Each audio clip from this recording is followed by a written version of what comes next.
Kumar Anayan. The hero of the story is Maharaja of Pratibandhapuram.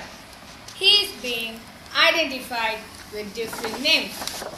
Sir Jilani Jang Bahadur, Khiledar Major, M.A.D. and C.R.C.K.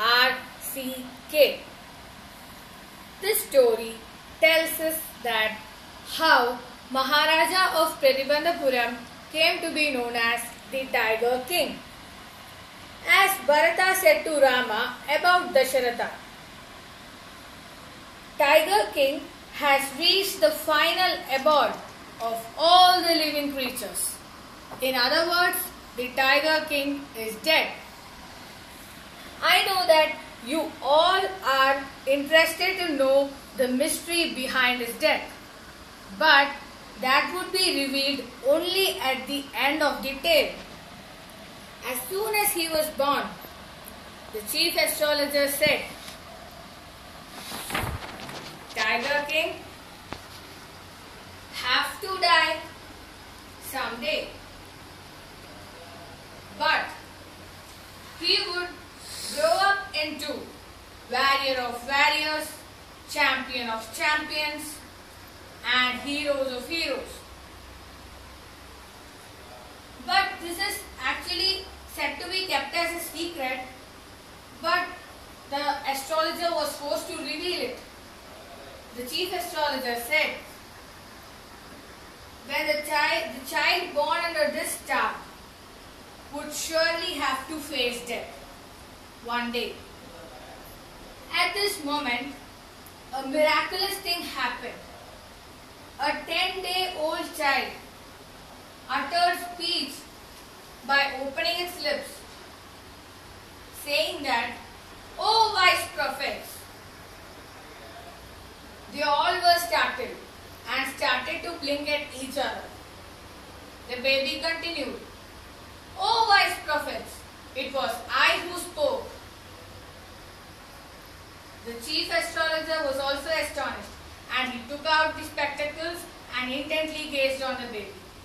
The baby continued, "Everyone born on this earth has the right to die and will die one day. It would make it sense if you could tell me that what is the manner of that death." The chief astrologer was astonished, and he said that a barely 10 days old baby uttering speech from his mouth, and not only that, it also raises intelligent questions. It's incredible. This spread as a rumor rife in the village of Pratibandhapuram. The king grew taller and stronger day by day, and he drank the milk of an English cow, and he was tutored by an English teacher. He only spoke English and only watched English films. He attained the age of 20 after some years. People started talking about the predictions that the chief astrologer had made. They even started discussing about it. Slowly, this reached Maharaja's ears. So, his anxiety and excitement grew for killing a tiger. Maharaja was thrilled when he killed the first tiger, and he sent for the state astrologer to show this dead beast and said, "What do you command of me now?" The astrologer said, "Your Majesty, you would be able to kill 99 tigers exactly in the same manner, but you have to be cautious with the 100th tiger." Maharaja said, "What happened if I killed the 100th tiger?" Astrologer said, "Then I would burn my astrology book, set it on fire. I would cut off my tuft and shorten my hair, and I would join as an insurance agent." He said it in a very illogical manner. From that day onwards, it was a celebration for the tigers inhabiting the village of Pratibandhapuram, because nobody was allowed to kill the tiger, nor they were not even allowed to fling a stone at it, except the Maharaja. And if they did so, their wealth and property were confiscated.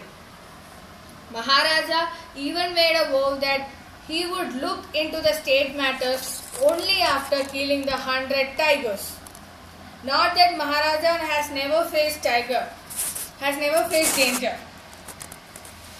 One day, it was a threat to his own throne. One day, a British officer visited Maharaja, requesting him to conduct a tiger hunt. But Maharaja refused this proposal. He said, "I could even conduct a boar hunt, or even a mouse hunt, or even a mosquito hunt. But tiger hunt, that's impossible." The British officer sent a word with the Diwan to the Maharaja saying that, "I only wanted to capture the photograph with the tiger, but I let the Maharaja kill the tiger." Even that proposal was also refused by Maharaja. He ordered 50 diamond rings for the British officer's wife from the British Company of Calcutta. The British officer's wife thanks for gifting her with such beautiful gifts. So, he had... Even before that, what happened? A very interesting thing happened. The king said that you can go for a lion hunt, you can go for any other beast hunt, you can go for the boar hunt, or even he was ready for the mouse hunt. But tigers, question doesn't arise. King didn't agree at any cost for the tiger hunt, and the officer had to return with the great detest. He was not ready to agree on such proposal, and it was a chance of putting the whole kingdom into a great threat. And this is how in order to sort out this problem, the king ordered to a British jeweler for diamond rings. And this was gifted to the British officer's wife. She thanked for gifting her with such diamond rings. So a bill of 3 lakh rupees arrived at the king's kingdom, and he paid it. He said that although he paid 3 lakh rupees, he was able to save his kingdom. Within 10 years, Maharaja had killed 70 tigers. But the tiger population of the village Pratibandhapuram got extinct. He thought that whether these tigers were committing some suicide or are they running away from the forest in order to get shoot up by the British officers. But obviously, this was not a harakiri by the tigers.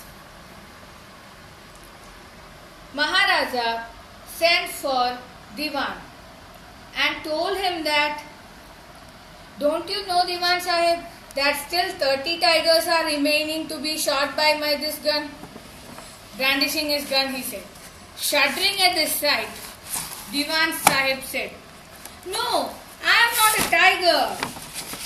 So Maharaja said, "Which idiot would call you as a tiger?" No, I am not a gun. You are neither a gun nor a tiger. I have summoned you here for a different purpose. Maharaja said, I want to get married. Diwan Sahib began to babble even more. He said, I already have 2 wives. If you marry me, don't talk nonsense. I want a tiger, he said. Diwan Sahib said, Maharaja, please think over it. Your ancestors were married to a sword. If you want to marry, you can marry a gun. He said, there is already a tiger king for our place. We don't need a tiger queen as well. Maharaja bursted out laughing. He said to Diwan Sahib that you investigate a royal family where you can get a girl. Where there are more tiger population. Each time when Maharaja visited his father-in-law's house, he killed 5 or 6 tigers. Therefore, 99 tiger skins hanged on the wall of the Pratibandhapuram palace. The Maharaja's anxiety and excitement grew day by day because he came to know that he still had one more tiger to get killed. He even thought that he would give up tiger hunting after killing that one beast. But the tiger population in his father-in-law's kingdom also became extinct. Maharaja was sunk in gloom. In order to remove his sadness, a happy news arrived in his kingdom. He came to know that sheep had been disappearing from a hillside village in his own state. But he could ascertain that this work was not done by Veerasamy Naikar because who was expert in doing this. So he finally concluded that the tiger was at work. So he set out to the forest for tiger hunt. But before that, he gave a warning to the Diwan Sahib that you have to get me the tiger to me. Otherwise, the results would be catastrophic. Diwan Sahib and his aged wife went to People's Park in Madras and got the tiger from there, and they hid it in their house. When the night was peaceful, Diwan Sahib and his aged wife pushed the tiger into the car, and they drove to the forest. When they reached the forest, the tiger launched a satyagraha. But although they were exhausted, they managed to push the tiger out of the car. And the tiger was persuaded towards the Maharaja. When Maharaja saw the tiger, he was happy. And he took the gun and he shot the tiger. But he missed his mark. And Maharaja hastened away in his car. And when this Diwan Sahib and the hunters went and saw, they came to know that this tiger was not dead. And if they didn't kill the tiger, then they would lose their jobs. One of the hunters went forward and shot the tiger. This time they didn't miss their mark. And the tiger was taken to the palace. The tiger's dead body was taken to the palace, and a tomb was erected for it. A few years later, it was Maharaja's son's 3rd birthday. He thought of buying a special gift for him, but he couldn't find anything suitable.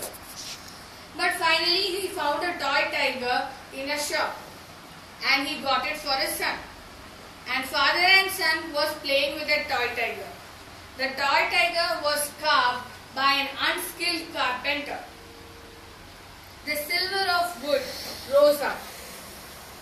One of the silver pierced into Maharaja's right hand, and he pulled it out with his left hand. The next day when he saw, infection was there in his right hand.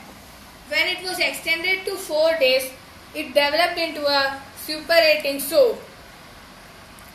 And finally, 3 surgeons were brought from Madras in order to operate his right arm. After they came out of the operation theatre, the surgeons told The operation was successful, but the Maharaja is dead. In this manner, the 100th tiger took revenge of the king, that is Maharaja. Thank you all. Take me to the king. I don't have much to bring. My heart is torn in pieces. It's my